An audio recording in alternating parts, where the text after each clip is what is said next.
Hey guys, what's up? So I just wanted to say, just before this video starts, that I am doing a digital art video. This is not the original way I filmed this. The way I filmed it, the art, the art is fine because the art is photos, but all of the actual video footage you would see of me is very grainy for some reason, and I don't really understand why. So I've now changed it to just being like a voiceover, which is going to be great. So I hope you guys really enjoy this. This art is, I believe, from like 2014, I think was the first time I ever did digital art, to now. Some of these things you'll notice aren't actually digital art, but it's because it's stuff that's on my Tumblr. It's anything on my Tumblr for art.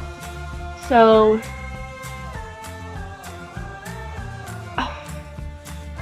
I was gonna say something.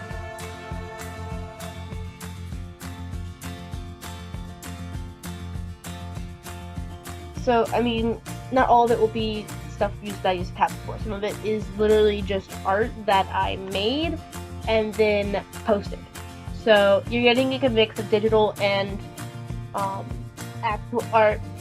The art that I'm going to show in the next video that I'm going to do this exact same thing with will all be physical art and all be from, I don't know where's that from.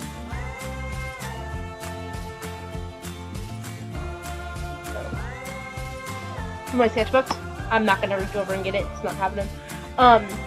So without further ado, here is my art from my Tumblr for art, which I will leave in the description down below. I don't post very much because I usually just do my art and then I don't post it because I just forget about posting things. But you will notice that there is a huge difference in things. Also, yes, I know I use bases. I know.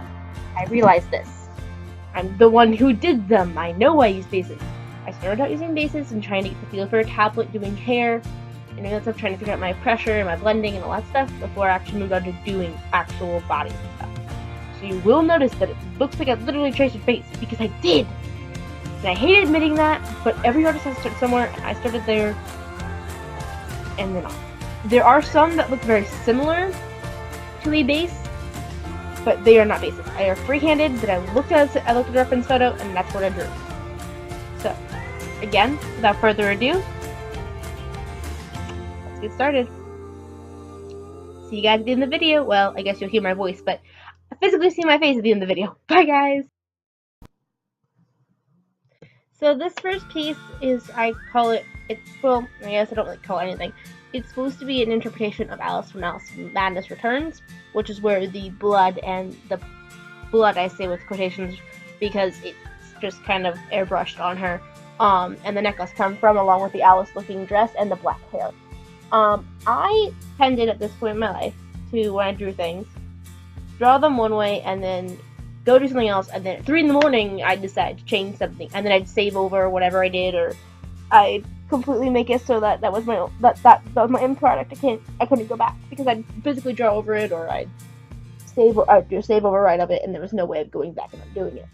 So this is one of the things that happened. I don't know why exactly added the blue hair, or the tattoo across her fingers, or the self-harm on her wrist, or the scar across her face, but I did. So this is my interpretation. This is, I guess, my interpretation. 2014 of Alice Madness Returns. So this is another Alice piece. This one is more for Alice in Wonderland. It's also the most cringe-worthy piece I think I've done. There's not much more to say in the fact that I kind of don't like this piece in general, but it is a piece of my artwork for the past, and I do need to include all of artwork that I possibly can. So this probably isn't the best one, but this is one that I enjoyed, and it was supposed to be Alice in Wonderland, and as you can tell, that did not work out at all. This piece is what I call the creepypasta piece. My friends and I were all writing creepypasta stories, except for obviously the one at the end, which is Alice from Alice Madness Returns. Apparently, you can tell I was obsessed with her. But the one with the blue hair was one of my girls. Was the one who I was writing a story about. Her name was Ella, and these were all done without their special things, because at the time I think I drew this, I didn't have any, or I didn't remember it, or didn't know how to draw them, or whatever. Didn't do them. But Ella, half of her face is a skeleton, because she eats this, like, it's not like a tattoo skeleton, it's like an actual, like, her skeleton, and it's like she eats the souls of her victims that her brother claws to death, apparently, or something like that. I don't remember exactly. She was twin. And then the one to the right of her, yeah, I think so. The one with the red hair. Her name was Broken. Okay, was Broken, and she was. I don't know if I remember. My friend wrote her story, so I don't really remember her whole story. Something about flops, I think, something like that. And the one with the purple hair was written by another of my friends. She had something to do with dolls, and her name was Tyler, and she was supposed to be a doll, but I didn't know that till, like, a little bit ago. And then you have Alice. But, the reason I did this drawing originally was I needed 4 people anyway, so as you can tell, it is a base drawing, so I was trying to get used to doing fabric and how outfits laid on people's bodies and how that stuff looked. So I was trying to figure out hairs and how that kind of looked and how it formed people's faces and all that stuff at the time. But I needed 4 people anyway, and I figured why not just do a cute pasta kind of thing. So that's how this one came to be. Also, along with this came that my girl got, my person, Ella got with Jeff the Killer, Broken got with Steve Toby, and Tyler got with Ben Brown, and of course Alice didn't give anyone because Alice was in the stories. But I needed a 4th person, so she became the 4th person for the first time. So yep, that's the whole story of that one. So this one is my pride and joy. This is amazing film. If you don't know who he is, you need to go watch him. You just need to go watch him. He's a happy little baby boy. Anyway, so my first day I ever had a tablet, the first time I ever touched a tablet wasn't even my tablet. I picked it up and I went, I'm gonna draw amazing film. And this was the product. I have no help. It's all myself. The shading was all the first time I'd ever done shading. I was so proud of this.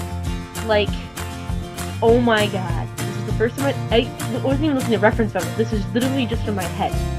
I'm so proud of it. To this day, it is still the best drawing I think I have done, freehanded and all, ever. Except with the exception of the game one I did for Skill Stuff. Yeah, that's the only other thing. Those 2 are pride and joys. And honestly, this is the best thing I've ever done, I think. It's just every single piece, the shading from the details of the glossing eyes, from the nose. Okay, the only thing that might be a little off in this photo, is a little strange, is probably the nose whiskers, and that's because I can't draw noses full of crap. So he got whiskers on his nose because he's an amazing villain. You gotta have whiskers. Yep. Yeah. But I mean, with the exception of the last 2, with the next 2 pieces, those are probably the only 4 pieces that I honestly to this day love. So I guess I don't remember 1 of the next 2. But so that is all I have to say. This piece, I could go on for hours talking about how I love this piece, but I'm not gonna do that. So on to the next one. This is another one of my friend Joyce. This I made for a friend of mine who you can see literally in like 5 photos. And it is what I call half face. I wonder why. Not because it's half the face or anything. But at this point in time, I had just started drawing again, and I thought that I wanted to do some grid drawing. So I did a grid of Phil, and I decided that I wanted to try out using my new markers. They're paint markers, and actually they work pretty well for them being paint markers, and I've never used them before trying to blend or anything. I love it, and this is one of my favorite pieces. Another one of my favorite pieces, I was talking about it, but this is at a time when I had just gotten back from seeing Dan and Phil, or I hadn't gone to see them yet. I was close to seeing them. So, and I needed something to do, so I decided to sit down and just draw Dan and Phil. And this is the Phil version. The Dan version is not as pretty. As you can tell, I still have issues with the nose. But this time he has glasses, and he looks more like himself. And not like some TV in that drawing. So this was supposed to be like the Phil one originally, was supposed to have its face, but I wanted to do the same kind of theme with it was a Christmas jumper I think Phil was wearing or something, and I wanted to have Dan in a Christmas jumper, except of course Dan has to look to the side in all of his photos. was here doing a photo shoot, but I didn't want to use photos. So this is the product of that happening, and that product is a really big nose that looks like it has a black hole, and it looks like he gave him a tumor inside his face, and that his hair is receding, and he has a giant forehead, and he has a round chin, and he looks like he's not even fortunate to his body. So this probably isn't one of the better drawings I've done. It's definitely one that I don't enjoy that I did how I did it. I'd like to redo it at some point in time. That's probably will. But I mean, it's what it is, and it is still my art, so I still have to show you it. Well, I don't have to. I'm choosing to show you it. So there's Dan. He's not much like Dan, anyways. This is another one of the cut in face halves. Cut in half faces. This is Andy Biersack releasing a Black Belt Bride. This was actually the first one in the series of two, I believe I did. Of two of them. This is the first one I did, and then I went on to do Phil, and then I went on to do the Horrible Dan you just saw. But this was the first one. This was the first one I did because I knew all of the black would be there, and it would be easy to hide it because everything was black except for his lips and the it was supposed to eat for gold because I have silver. But yeah, so you know, and this is the end of the video, and I hope you guys enjoyed it. And like any other time, subscribe, leave a comment below of what video you think I should do, and I will see you guys in the next video. Bye!